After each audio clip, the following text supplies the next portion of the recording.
Kathasravanthi. సొల్లుఫోను yes Hanumantharao కథానికల సంపుటం నుండి పెంపుడు పావురాళ్ళు కథ. రచన శ్రీ ఎస్ హనుమంతరావు. వినిపిస్తున్నది పప్పు భోగారావు.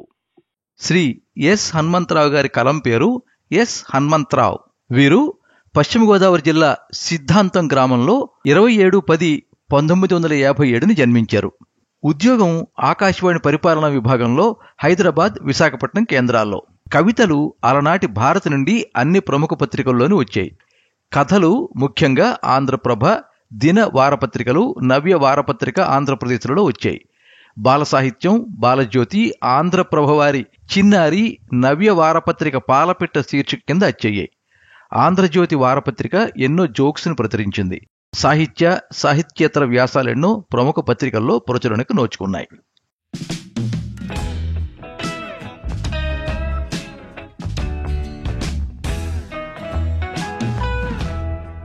మీకు స్పీడ్ పోస్ట్ వచ్చింది. బ్యాంక్ నుంచి వచ్చి కుర్చీలో కూలబడ్డ విశ్వంతో అంది భార్య నాగమల్లి. ఎక్కడి నుంచి? యథాలాపంగా అన్నాడు విశ్వం, కాళ్ళ నుంచి బోట్లను వేరు చేస్తూ. ఎక్కడి నుంచేమిటి? పోస్టాఫీస్ నుంచే. అసలే ఆఫీస్ చికాకు ఇంకా వదలలేదేమో. ఆమె సమాధానానికి చిర్రెత్తుకొచ్చింది. అయినా తమాయించుకుని, అన్ని లెటర్లు పోస్టాఫీస్ నుంచే వస్తాయి కానీ ఆ లెటర్ రాసింది ఎవరు? విశ్వానికి రోజు పోస్టు చాలానే ఉంటుంది. సాయంత్రం బ్యాంకు నుండి రాగానే ఈ రోజు ఎన్నొచ్చాయి అంటూ నాగమల్లిని అడగడం ఓ ఆనవాయితీ. పోస్టాఫీస్ వాళ్లే అంది. పోస్టాఫీస్ వాళ్ళా? విస్మయంగా అడిగి అలవాటుగా డ్రాయింగ్ రూమ్ మూలనున్న టేబుల్ మీద చూశాడు.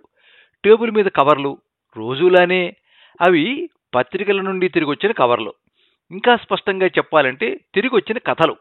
ఈ మాటతో విశ్వరూపం పూర్తిగా మీకు సాక్షాత్కరించి ఉంటుంది. అవునండోయ్, మీ ఊహ నిజమే.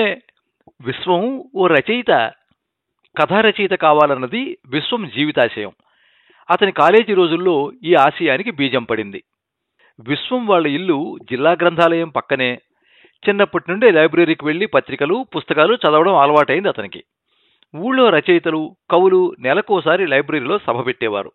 ఇంటర్కి వచ్చేసరికి ఆ సభలకు వెళ్లడం క్రమంగా అలవాటైంది అతనికి. తర్వాత అతనికి రాయాలనిపించి కథలు రాయడం మొదలెట్టాడు. అదేం చిత్రమో గాని ఒక్కటి అచ్చు అదృష్టానికి నోచుకోలేదు.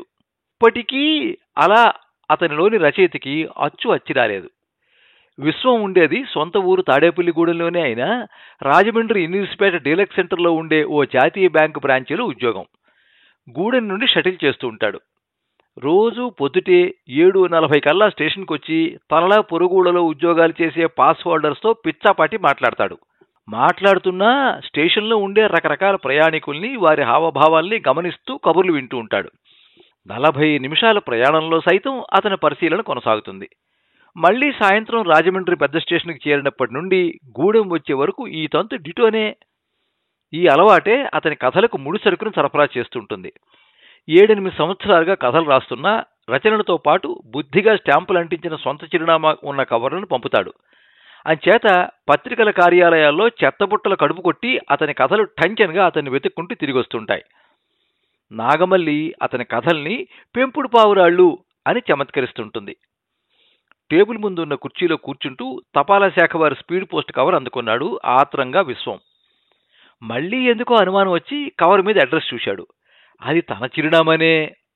కంగారుగా కవర్ని చించి ఉత్తరాన్ని విప్పి చదవడం మొదలెట్టాడు. అది ఇంగ్లీష్లో రాసిన ఉత్తరం. ఫక్తు అఫీషియల్ టోన్లో సాగిన లెటర్. పోస్టల్ శాఖలో ఉన్నతాధికారి రాసినది. దాని సారాంశం: మీకు తెలుసు, మన దేశంలో పురాతనమైన ప్రభుత్వ శాఖల్లో ఒకటైన మా శాఖ ఇటీవలి కాలంలో ఈ పోటీ యుగంలో ఎన్నో ఒడిదుడుకులు ఎదుర్కొంటోంది. ముఖ్యంగా కొరియర్ల వ్యవస్థ కారణంగా ఎంతో నష్టపోతోంది. ఇక ఫోన్లు, సెల్ ఫోన్లు వచ్చాక ఉత్తరాలు రాసేవాళ్లే కరువయ్యారు. ఈమెయిళ్లు, ఎస్ఎంఎస్లు వచ్చాక గ్రీటింగ్ కార్డులు పంపించడమే మానుకున్నారు జనం. ఇలాంటి పరిస్థితుల్లో సైతం మా వెన్నంటి ఉండి మా శాఖను ఎంతో ప్రోత్సహిస్తున్న సహృదయులు ఎందరో ఉన్నారు. అలాంటి మహానుభావుల్లో మీరు ఒకరు. ఈ సందర్భంగా మేము మనవి చేసుకునేది ఏమిటంటే, ఈ గడ్డు స్థితిలో మా శాఖకు వెన్నుదన్నుగా ఉండి ప్రోత్సహిస్తున్న మీలాంటి వారిని తగిన విధంగా కృతజ్ఞతాపూర్వకంగా సత్కరించుకోవాలని నిర్ణయించడం జరిగింది. లాటరీ ద్వారా మీలాంటి వారిలో ఒకరిని ఎంపిక చేసి మహారాజ పోషకుడు అన్న బిరుదు ప్రదానం చేయాలని అనుకున్నాం. డ్రాలో ఆ సత్కారానికి మీరు ఎన్నికయ్యారని తెలియజేయడానికి ఎంతో సంతోషిస్తున్నాం. మా ఈ చిరు సత్కారాన్ని దయతో అంగీకరించమని అభ్యర్థిస్తున్నాం. వచ్చే నెల 1వ తేదీన హైదరాబాద్లో జరిగే అభినందన సభలో మాననీయ గవర్నర్ గారి చేతుల మీదుగా సన్మానం, బిరుదు ప్రదానం, జ్ఞాపిక బహుకరణ జరుగుతుంది. ప్రయాణ ఖర్చులు, వసతి బాధ్యతను మేమే వహిస్తాం. దయతో హాజరు కావాలని కోరుతున్నాం. సదా మీ సహకారాన్ని కోరుతూ ఇలా సాగిందా ఉత్తరం. ఉత్తరం ముగించి అలా కూర్చుండిపోయాడు విశ్వం. అంత పెద్ద ఫంక్షన్లో పాల్గొనడం, సత్కారం అందుకోవడం, రాష్ట్ర వ్యాప్తంగా తనకు గుర్తింపు రావడం ఖాయం. అయినా అతని మనసెందుకో ఆనందంగా లేదు. రచయితగా ఏ పత్రికలోనైనా తన పేరును చూసుకోవాలనే చిరకాల కోరిక తీరినట్లయితే కనీసం ఓ మాదిరి పత్రికలోనైనా సరే అతని మనసు ఈ పాటికి రివ్వు రివ్వుమంటూ ఎగురుతూ ఉండేది.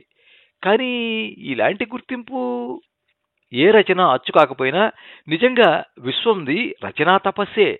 ఒక టీవీ చూడడు, సినిమాకెళ్ళడు, పుస్తకాలే చదువే, రచనలే రచనలే, ఇదే అతని ప్రపంచం. ఈ రోజుల్లో ఇలాంటి వాళ్ళు ఉంటారా అంటూ విస్తుపోతూ ఉంటారు చూసిన వాళ్ళు. జీతంలో 7-8% పత్రికల కోసం, తెల్ల కాగితాల కోసం, పెన్నులు, రీఫిళ్ల కోసం ఖర్చు చేస్తూ ఉంటాడు విశ్వం. ఇక తపాలా ఖర్చు అదో తడిసి మోపెడు. ఒక రకంగా చెప్పాలంటే అతనింట్లో బ్రాంచ్ పోస్టాఫీస్ నడుస్తున్నట్లే. అన్ని స్టాంపులు, ఎన్వలప్స్ స్టాక్ పెట్టుకుంటాడు.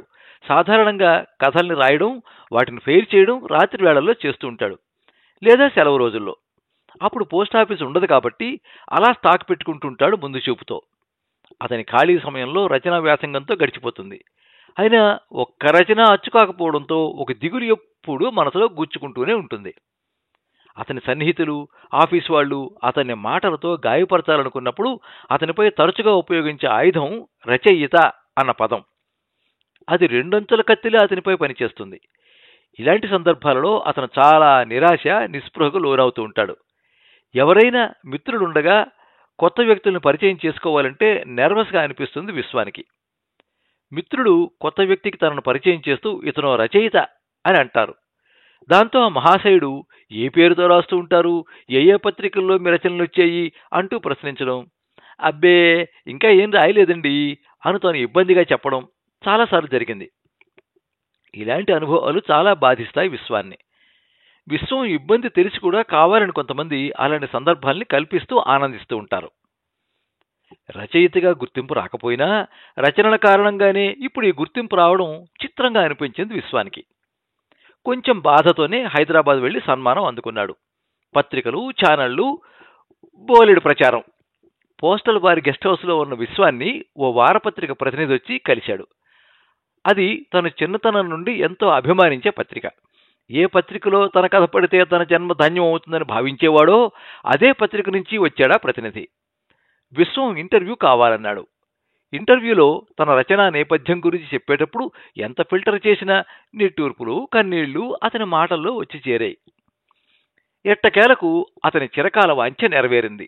అతని పేరు అతని అభిమాన పత్రికలో అచ్చయింది. ఒక కథకుడికి అపూర్వ సత్కారం అన్న శీర్షిక పెట్టి అతని గురించి ఆ పత్రిక గొప్పగా రాసింది. విషాదం ఏంటంటే విశ్వం రాసిన ఎన్నో కథల్ని ఇదివరలో ఆ పత్రిక తిరస్కరించింది. తన అభిమాన పత్రికలో తన పేరు చూసుకునేసరికి ఉద్వేగం ఆగలేదు విశ్వానికి. కన్నీళ్లు జలజల రాలేయి అప్రయత్నంగా.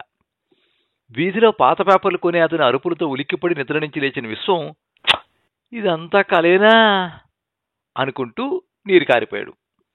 సెలవు రోజు మధ్యాహ్నం భోజనం చేసి పోస్ట్ మ్యాన్ కోసం ఎదురు చూస్తూ ఆ రోజు పోస్ట్ మ్యాన్కి సెలవన్న సంగతి మరిచి కునుకు తీసిన విశ్వానికి వచ్చిన కల ఇది. కనీసం కలలోనైనా రచయితగా గుర్తింపు రాకుండా ఏదో డొంక తిరుగుడిగా గుర్తింపు రావడంతో గొప్ప దిగులేసింది అతనికి. అయినా ఈ విషయాన్నే కథావస్తువుగా స్వీకరించి కథ రాయడానికి ఉపక్రమించాడు విశ్వం విక్రమార్కుడిలా. ఇంతకీ ఆ కథ అయినా అచ్చుకు నోచుకుందా అన్నదేగా మీ సందేహం? మీకో విషయం చెప్పాలి. విశ్వం అప్పుడు రాసిన కథ ఇదే, మీరు చదువుతున్నదే.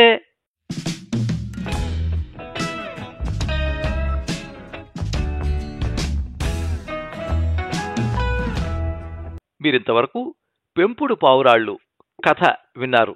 రచన శ్రీ ఎస్ హనుమంతరావు. వినిపించిన వారు పప్పు భోగారావు. ఈ కథ 2007 సంవత్సరం మార్చి 4వ తేదీ ప్రజాశక్తి ఆదివారం సంచికలో ప్రచురించబడింది.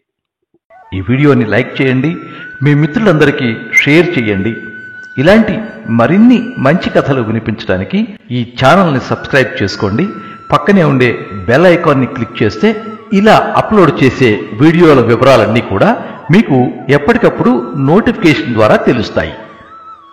ఎప్పుడు మీ అభిమానాన్ని కోరుకునే పప్పు భోగారావు.